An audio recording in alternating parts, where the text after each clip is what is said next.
They found some amazing stuff near the famous Money Pit. I know this is really quite inspiring. Yeah, it really is quite a trip back in time. It's pretty amazing. Each thing they found, shown off by Scott Barlow and cheered by Alex Lagina, leaves us with more questions than answers. Their search gets scary when tunnels start collapsing, pointing to dangerous things hidden below. What else could be down there waiting in this newfound treasure?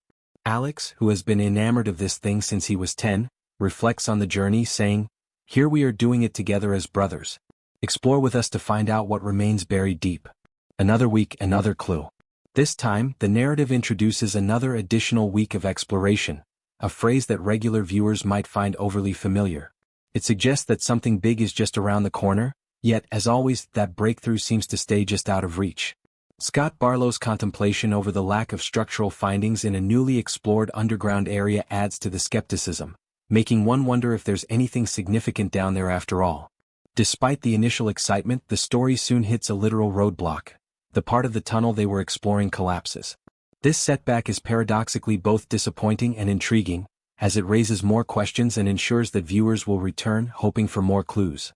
Marty Lagina's insistence on examining every nail and bore might come across as thorough to some or desperate to others. The team's approach, continuing to excavate to uncover more tunnel sections and using carbon data to determine their age, seems scientifically sound, yet it feels more like a tactic to stretch out the show than to actually conclude it. Doug and Alex are excited about the significance of their latest find. Doug and Alex date the boot to 1908 to 1909, sort of changing its importance. To them, it now ties with Doug's awakening to the possibility that they are digging in the shaft. This sentiment is echoed by Rick Lagina's serious talk about the importance of gathering all possible data. However, these repeated affirmations begin to feel empty when considering how little they've actually managed to reveal about the island's past. The introduction of Dr. Doug Simmons, who brings up connections between the Knights Templar and Vikings on Oak Island, adds a layer of historical allure. His theory that these two groups might have worked together centuries ago on the island is fascinating and adds an almost movie-like quality to the show, although it's based more on speculation than solid evidence. The discovery of a piece of ancient ship railing and a copper coin could be historically significant. These items, possibly linked to the 8th century and somewhere between the late 1400s and mid-1700s, effectively add intrigue to the tale. However, they seem to be used more for their ability to create a good story for TV rather than their archaeological value. As the seasons go by, the hunt for treasure seems to turn more into a drawn-out tease. Examining old nails and timbers believed to be from the 1600s is certainly an exciting endeavor for any archaeologist. However, the way the show presents these findings often leaves one wondering whether the goal is to uncover historical truths or just to keep a successful TV show running. Each piece of potential evidence, be it related to the Templars, Vikings, or ancient underground constructions, is carefully picked to maintain the narrative tightness and ensure that the audience keeps coming back, always hoping that the next episode will finally reveal all. In the complex web of Oak Island, each discovery, no matter how small, is portrayed as a crucial clue possibly leading to a major find. The constant hints at connections to ancient civilizations and significant historical events keep the tale compelling, even if actual progress is slow. This method keeps the story going and the viewers guessing episode after episode, as the team digs up just enough to fuel speculation and maintain interest but never enough to conclude the tale. Let's dive into new mysteries and theories about Oak Island's past. Viking legacies in Newfoundland take center stage as Dr. Doug Simmons puts forward a rather bold idea that may raise some eyebrows. He claims that the Vikings, known for their raids and explorations, were not just wandering around North America but actually setting up settlements around the year 1000 AD. He bases this on the findings at L'Anse aux Meadows in Newfoundland, suggesting it as a critical piece of evidence that these northern warriors had long-term land in the region. Simmons weaves a curious narrative that connects these Vikings with the Knights Templar, a group known from the Crusades who were deeply interested in holy relics. These Templars reportedly started their order in Jerusalem in the early 12th century. According to Simmons, it's possible that the Templars and the Vikings might have collaborated. He even suggests that King Sigurd of Norway, around 1177, might have played a role in moving treasures to Oak Island with Viking assistance. Though this idea relies more on an intriguing notion than solid proof, it captivates the imagination. To back up his claims, Dr. Simmons points to various findings on Oak Island, such as Nolan's Cross, various large stone structures, and a well on Lot 26, which are all dated to the 13th century. The recent unearthing of two artifacts traced back to Scandinavia is used to bolster his theory, implying that these items might have been brought over by Vikings. As the excavation team digs further, they find what they believe to be additional indicators of a Viking presence during medieval times. They discovered a piece of a ship's railing dated to the 8th century, and earlier findings of shipwood dated between the 15th and 18th centuries are highlighted as evidence of Norse visits to Oak Island around the year 1000 AD. Each discovery is treated with great excitement, suggesting a major breakthrough, although some might view these conclusions as a bit too convenient or speculative. The team's focus also turns to a rectangular foundation found on Lot 5. Since the purchase by Rick, Marty, and Craig, excavations there have turned up pottery and pipe stems that date to the 18th century. However, a copper coin found in a deeper layer showing a green patina suggests an origin even earlier, which might imply a different timeline for the site on the island. While this coin is fascinating, it opens up more questions than it answers regarding who built the foundation and why. On another part of the island, Lagina and Helen Sheldon, two of the archaeologists, are examining the so-called money pit. They find a wall on Lot 5 that may give clues about its original use. They meet with Carmen Legg, a blacksmithing expert and archaeologist, to examine two metal objects found in a tunnel beneath the garden shaft. These objects could date as far back as the late 1400s or mid-1700s, adding to the intrigue of the site's complicated past.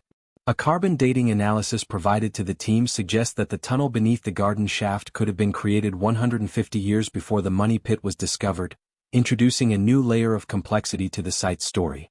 Meanwhile, as they continue their excavation near the southern boundary of the marsh, they uncover a wooden building. This raises the possibility that the structure might have been part of a larger plan to hide something valuable a long time ago. "I think we found an avenue of continued search or research," one of the team members remarked. They began connecting the dots between Portugal and Oak Island. The team also investigates the relationship between an ancient stone road and a wooden structure they found on the island. Dr. Ian Spooner thinks that this feature could be a 500-year-old platform used for loading and unloading goods connected to the nearby stone road, suggesting a long history of activity at the site. The story thickens with each unearthed artifact hinting at ancient secrets. The tales of Oak Island are filled with intrigue and suspense, with each discovery woven into a larger narrative of hidden treasures and alleged ancient collaborations. While the excitement of treasure hunting makes for compelling storytelling, one might pause to consider the blend of historical facts with the appealing narrative of television drama. The draw of potentially uncovering hidden treasures often seems to push the narrative toward connections that may not be as clear-cut as presented, leaving much room for debate and further investigation. In their quest to discover more about Oak Island, Rick and Gary found two red gemstone brooches on Lot 21. These brooches support old stories that the island may once have been a hiding place for a large cache of treasure. The team is excited about these finds and plans to have the jewels examined to learn more about their origins and whether they are related in any way. "This will be our first time underground in the money pit, so we better enjoy it," they remarked. They also carried out seismic scanning in the money pit area, hoping to find more hidden gems below the surface. As the day wound down, the team gathered for a presentation by Dr. Doug Simmons, a retired psychology professor fascinated by the history of the island. Dr. Simmons suggested a connection between the Vikings who reached North America in the 11th century and the Knights Templar during the Crusades. He hypothesized that the Vikings might have helped the Templars hide treasures on Oak Island. Rick, Marty, and the rest of the team listened as Dr. Simmons linked Viking explorers with future Knights Templar. They discussed this idea and the intriguing possibility that the Vikings influenced the Templars in Oak Island hunting. Dr. Simmons talked about King Sigurd's journey to Jerusalem and his interactions with the early Templars. He speculated that Vikings in the Holy Land might have affected the Templars' actions and, by extension, the history of Oak Island. In the war room, Jack Begley and Alex Lagina showed interest in examining this idea further. Dr. Simmons supported his theory with evidence of Viking artifacts and structures found on the island, suggesting that these finds could relate to Templar activities. Meanwhile, Rick, Gary, and Billy explored the southern part of the swamp. Driven by Dr. Simmons's theories, they focused on wooden relics, some possibly from old ships, which could be hundreds of years old. Motivated by the possibility of proving a historical theory, they examined these pieces, hoping they might relate to the broader narrative of the island. As the excavation continued, they found more intriguing items, prompting discussions about their potential importance. Rick advocated for continued exploration to uncover more about the island's past. Billy, Gary, and Steve then discovered another part of what could be an ancient ship, adding to the artifacts they had found in the marsh. Steve suggested that a recently discovered piece of wood might be from the same time as a ship railing found in 2020, possibly supporting Dr. Simmons's theory of a Viking visit to Oak Island thousands of years ago. Despite the ongoing discoveries and theories, the true story of Oak Island remains unclear. The island continues to be a source of fascination not just for what might be buried there but also for the stories and hypotheses it inspires. Each new find adds to the narrative, urging the team to keep looking and piecing together the history of the island. This ongoing search highlights the team's commitment to understanding the island's past, driven as much by their hopes and dreams as by the physical evidence they unearth. The quest for Oak Island's hidden secrets is as much about the journey and the excitement of discovery as it is about the historical truths they hope to uncover. Each member of the team brings their own perspective and expertise, contributing to a collective effort that spans beyond simple treasure hunting.